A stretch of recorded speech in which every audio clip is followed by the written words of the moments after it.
है 28 दिसंबर 1953 में, ठीक है, फॉर्मली इनाग्रेट कर दिया जाता है। आपको याद रखना है इनाग्रेशन की डेट। आपको यह भी याद रखना है कि यूजीसी के पहले चेयरमैन थे डॉक्टर शांति स्वरूप भटनागर। ये चेयरमैन रहे 1953 से लेके 55 तक, ठीक है। इसके अलावा आपको यह भी याद रखना है कि 1956 में यूजीसी को एक स्टैच्यूटरी बॉडी यानी कि वैधानिक निकाय का रिकॉग्निशन मिल गया था, ठीक है। By the act of parliament होता है, तो ये by the act of parliament 1956 में यूजीसी एक स्टैच्यूटरी बॉडी बन गई, ठीक। इसके अलावा किताबों में आप ये भी लिखा पाएंगे कि एमओई यानी कि मिनिस्ट्री ऑफ एजुकेशन ने इसको एक ऑटोनॉमस बॉडी के तहत मान लिया है, ठीक है ना, ऑटोनॉमस बॉडी की तरह कंसिडर कर लिया है। इस ऑटोनॉमस बॉडी का मतलब होता है कि वो थोड़ी ज़्यादा फ्री होती है डिसीजंस लेने के लिए, ठीक है।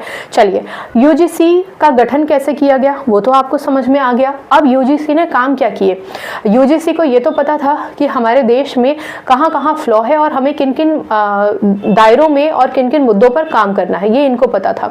अगर एक कमीशन का गठन हो जाए और उसको पता हो कि किन किन चीज़ों को चेंज करना है, क्या क्या नए एडवांसमेंट्स, क्या क्या नए स्किल्स जोड़ने हैं, क्या क्या नई टेक्नोलॉजीज इंट्रोड्यूस करनी है, तो उनके लिए इजी हो जाता है उस चीज़ को फर्दर चैनलाइज कर देना छोटे छोटे यूनिट्स के माध्यम से, ठीक है। अब ये माध्यम तो बनाने ही पड़ते हैं ना, तो इन माध्यम को बनाने के लिए यूजीसी ने क्या किया, अब हम वो पढ़ेंगे।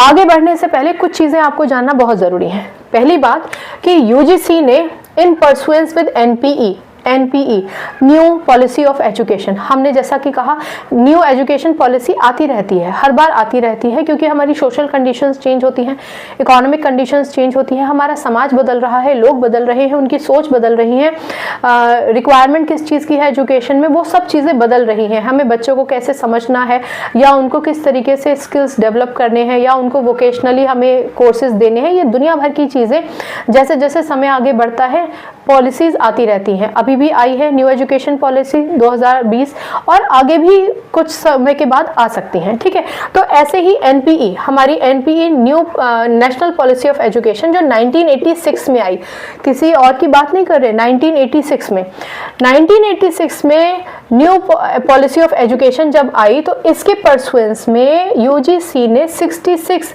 ASC एस्टैब्लिश किए।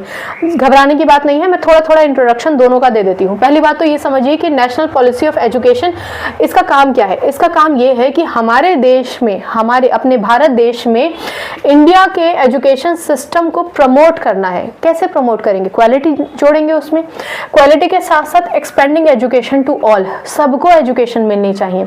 आप सोचिए कि हम आज से कितने साल पुरानी बात कर रहे हैं,